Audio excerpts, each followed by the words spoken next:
আজ আমরা প্রত্যেকটা বাড়িতে বা দোকানে, বড় শপিং মলে, পেট্রোল পাম্পে সিসি ক্যামেরা লাগাই না?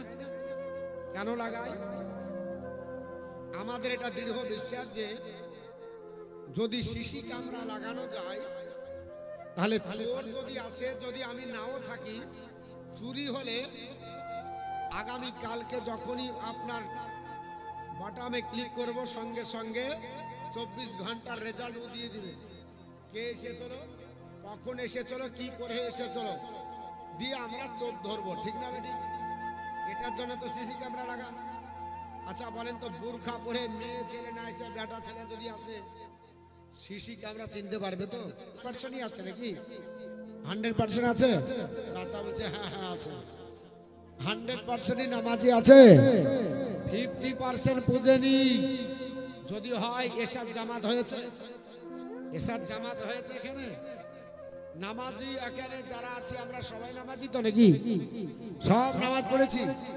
মনে হচ্ছে আল্লাহর ফেরেশতা নেমে এসেছে, মাথায় টুপি আর বড় বড় পাঞ্জাবি জুব্বা পরে নফল ইবাদত হচ্ছে। জালসা শুনলে আল্লাহ কবুল করবে? জালসা শুনেছি, ফজর আপনার ফরজ হচ্ছে এশার নামাজ, ফরজ বাদ দিয়ে নফলে টানা পড়া আছে না? নাই? Don't mind about my lecture, আমার কথা রাগ করবেন না। আমরা জালসা করতে ভালোবাসি কিন্তু নামাজ পড়তে ভালোবাসি না। আমাদের মধ্যে কিছু কমজোরও আছে। জালসাতে আপনার বলা হচ্ছে নামাজও হয় না। যদি নামাজ হয় শ্রোতা পালিয়ে যাবে আমাদের দিকে, এরকম আছে রে ভাই। আপনাদের দিকে নাই, কারণ আপনারা ভালো মানুষ, আপনারা নামাজ কমসে কম পড়েন। কারণ নামাজটা আপনার বলা হচ্ছে ইম্পর্টেন্ট, যেহেতু ইবাদত। এই নামাজটা পড়েন এবং কোরআন স্টাডি ভালো করেন। শুনে রেখে দেন, ইফ ইউ টিচ আপনার সন্তান নলেজ অফ দা কোরআন, আপনি আপনার ছেলে মেয়েকে কোরআনের শিক্ষা দেন, নিজে কোরআন শিক্ষা করেন, আপনার বলা হয়েছে কোরআন উইল টিচ ইওর সন্তান knowledge of the whole all. আপনার ছেলে মেয়েকে কোরআন সারা বিশ্বের জ্ঞান দিবে। জোরে বলুন সুবহানাল্লাহ। সারা বিশ্বের জ্ঞান কে দিবে? আল্লাহর কোরআন দেবে। তো সারা বিশ্বের জ্ঞান যদি আল্লাহর কোরআন দেয়, তাহলে এই কোরআন পড়তে হবে না? হবে না? একটু জোরে বলেন, পড়তে হবে না? হবে না? ইফ ইউ রিড দা কোরআন, তুমি যদি কোরআন পড়ো, ইউ উইল ফাইন্ড গুডনেস। নাকি পাবে? পড়তেও যদি না পারো, কোরআন এমন একটা গ্রন্থ, টাচ দা কোরআন, কোরআনকে স্পর্শ করো, ইউ উইল ফাইন্ড গুডনেস, তবুও নাকি পাবে। যদি ছুতেও না পারো, লুক এট দা কোরআন, কোরআনের দিকে তাকাও, ইউ উইল ফাইন্ড গুডনেস, তবুও নাকি পাবে। কারণ হলো কোরআনই যে বান্ডিং মিরাকল। কোরআন আল্লাহর জ্বলন্ত মাঝেজা, যাকে পড়লেও নাকি হয়, যাকে ধরলেও নাকি হয়, যাকে দেখলেও নাকি হয়, যাকে ছুঁড়েও নাকি হয়। ওই গ্রন্থটা আঁকে থাকবে। আর আপনি আমি বাজারে চার দোকান ধুলো আপনার পরিষ্কার করি না? সকালবেলাতে কিছু নামাজি আছে, রাগ করবেন না, নামাজ কতটুকু পড়ে আল্লাহ ভালো জানে। তসবিহ হয়নি, চার দোকান বেলাকে তুলে দিয়ে আসি, চা খেতে আসবো, ঠিক আছে তুমি গরম করো, কিন্তু আমরা নামাজের দিকে, মসজিদে আমাদের মন টিকে না। আল্লাহর কোরআন পড়তে পারলেন না, কোরআন স্টাডি হলো না। কোরআন পড়বেন না কেন?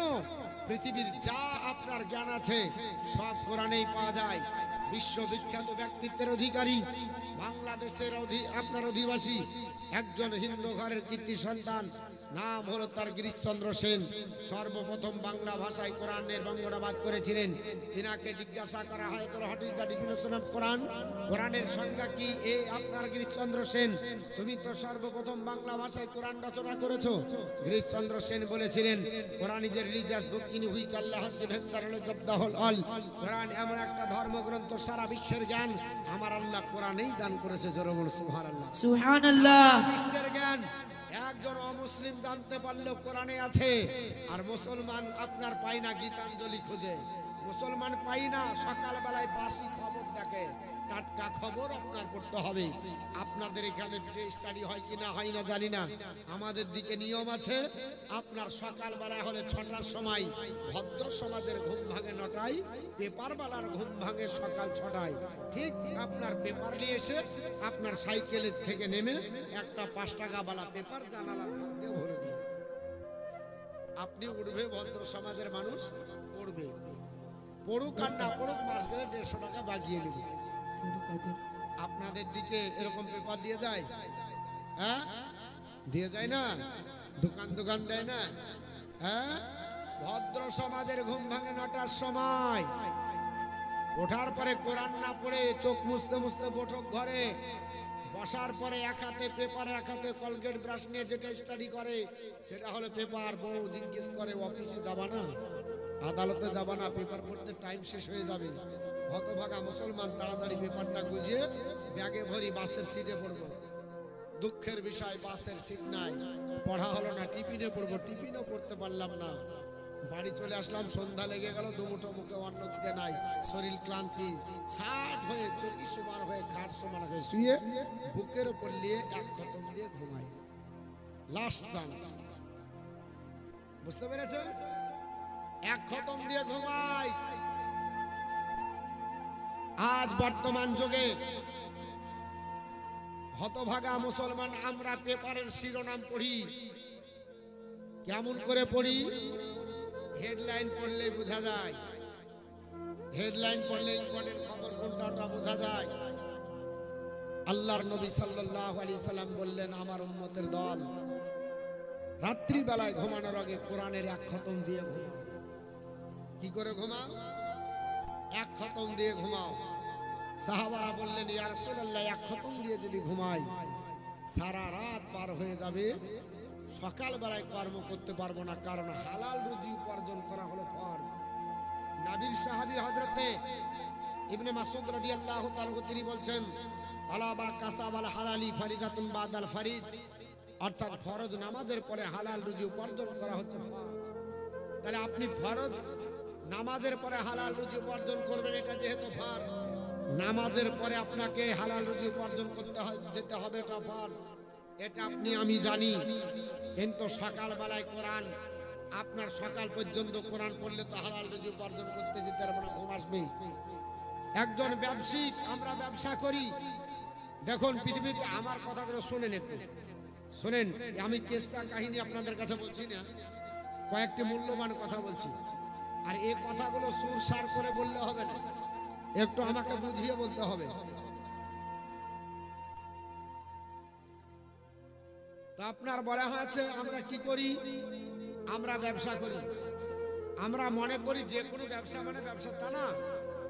ব্যবসা যদি হালাল ব্যবসা হয়, একজন হালাল ব্যবসায়িক তার ইন্তিকালের পরে হাসন নাসন নবীদের সঙ্গে হবে। জনগণ সুবহানাল্লাহ, এটা আমার কথা না, নবীর কথা। নবী আমার বলেছেন, আমার সাহাবারা, আত-তাজিরুস সাদিকুল আমিন, একজন আমানতদার সত্যবাদী আপনার বলা আছে ব্যবসায়িক, মান নবিয়্যিনা ওয়া সিদ্দিকিনা ওয়া শুহাদা, তাদের হাসন নাসর নবীদের সঙ্গে, সিদ্দিকদের সঙ্গে, শুহাদাদের সঙ্গে। জোরে বলুন। কিন্তু বর্তমানে আমরা মনে করছি খরিদ্দার ধরার জন্য নামাজ পড়ার আগে যে দোকান খুলতে হবে। দোকানটা কখন খুলতে হবে? নামাজ পড়ার আগে গিয়ে, যদি না হয় কাস্টমার ছুটে যাবে। আজান হচ্ছে, কাস্টমার ছুটে যাবে বলে পাল্লা নামাই না, দরজা বন্ধ করি না, নামাজ পড়ি না। মুসলমান, আপনি যদি হালাল রুজি উপার্জন করি ব্যবসায়িক হন, আপনি যদি আল্লাহর উপর ডিপেন্ড করেন, ওয়ামাইয়াত্তাকাল্লাহু ফাহুয়া হাসবুহু, যে ব্যক্তি আল্লাহর উপর ডিপেন্ড করে আল্লাহ তার জন্য দাঁড়ছে না, আল্লাহ যথেষ্ট হয়ে যাবে। আজ বর্তমানে বলতে খুব অবাক লাগে যে মুসলমান আল্লাহর উপর ডিপেন্ড করে, মোল্লার আপনার বাদ দিয়ে মোল্লার উপর ডিপেন্ড করছি। এর জন্য মুসলমানের দুরাচার, আপনার মনে হয়তো দুরবস্থা। তো যেটা বলছিলাম, ভদ্র সমাজ, আজ কোরআন পড়া বাদ দিয়ে পেপার পড়ি, পেপারে বুঝি, হেডলাইন পড়লে বুঝতে পারবো যে কোনটা ইম্পর্টেন্ট খবর, কোনটা ইম্পর্টেন্ট নয়। নবী বললেন, রাত্রিবেলায় ঘুমানোর আগে তোমরা এক খতম দাও। সাহাবারা বললেন, ইয়া রাসূলুল্লাহ, এক খতম দিতে গেলে রাত পার হয়ে যাবে। আর একটা কথায় কথা বেরিয়ে যায়। দেখেন আমরা কেমন ডিপেন্ড করি। আজ আমরা প্রত্যেকটা বাড়িতে বা দোকানে, বড় শপিং মলে, পেট্রোল পাম্পে সিসি ক্যামেরা লাগাই না? কেন লাগাই? আমাদের এটা দৃঢ় বিশ্বাস যে যদি সিসি ক্যামেরা লাগানো যায়, তাহলে চোর যদি আসে, যদি আমি নাও থাকি, চুরি হলে আগামী কালকে যখনই আপনার বাটামে ক্লিক করব, সঙ্গে সঙ্গে 24 ঘন্টার রেজাল্ট দিয়ে দিবে, কে এসেছিল, কখন এসেছিল, কি করে এসেছিল, দিয়ে আমরা চোর ধরবো, ঠিক না বেটি? এটার জন্য তো সিসি ক্যামেরা লাগা। আচ্ছা বলেন তো, বোরখা পরে মেয়ে ছেলে না এসে বেটা ছেলে যদি আসে, সিসি ক্যামেরা চিনতে পারবে তো? হ্যাঁ, পুরুষ মানুষ না আসে আপনার বোরখা পরে, একজন পুরুষ আসলো, মেয়ে ছেলে না, বোরখা পরে এসেছে, দিয়ে ধরতে পারবে? ও বোরখা দেখাবে, ওকে দেখাবে না। ওর মুখ যদি ঢাকা থাকে চিনতে পারবে? আচ্ছা ওর মুখে যদি একটা পট্টি মেরে দেন দেখতে পাবে? রাত্রে যদি বাল্ব না থাকে তো রাত্রে না হবে না? ইন্টারনেটের স্যাটেলাইটের কানেকশন বন্ধ করলে দেখতে পাবে? পাবে না। আল্লাহর নবী বললেন উম্মতের দল, রাত্রিবেলায় ঘুমানোর আগে সূরা আপনার বাকারার ভিতরে একটা আপনার বলা আছে, আয়াত আছে যাকে আয়াতুল কুরসি বলা হয়। এটা পড়ে তোমরা ঘুমিয়ে যাও, সারা রাত্রি তোমার মালের দায়িত্ব আল্লাহর। জোরে বলুন। আপনার সিসি ক্যামেরার কাছে এসে পালাতে পারে, আর আয়াতুল কুরসি পড়ে ঘুমালে এরিয়াতে আসবে না। চোর আপনার সীমানা অতিক্রম করবে না, কিন্তু মোল্লা মুন্সি হাফেজ কারি সবাই সিসি ক্যামেরার উপর ডিপেন্ড করে, আল্লাহর উপর না। বাড়িতে সিসি ক্যামেরা লাগা, চোর ধরতে হবে, বাড়ি হেফাজত থাকবে। আর নবী বলেছে আয়াতুল কুরসি পড়ে ঘুমাই থেকে 1450 বছর আগে, যে চোর তোর বাড়ির এরিয়া আসবে না, আল্লাহ আমার হেফাজত করবে। এ বাদ দিয়ে মোল্লার উপর ডিপেন্ড করি, করি না? হ্যাঁ, এরা বলছে না করি না, আমরা যে করি, তাহলে আপনার এরকমই তো হবে। পানি পান করে নি, তারপর আপনাদেরকে মূল আপনার জায়গায় যাব। আপনারা জানি এখানকার মানুষ বক্তব্য হোক আর না হোক, গজল আর সুর লাগবে, বুঝতে পেরেছেন? আমি ওগুলা জানি, কিন্তু এই কথাগুলো আমার বলার দরকার আছে, এই জন্যই বলছি একবার।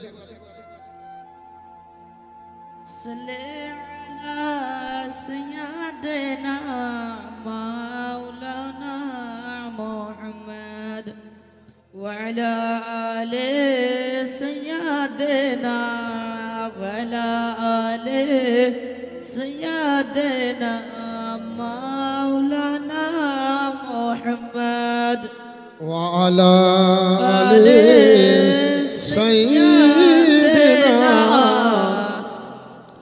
مولانا محمد صلى الله على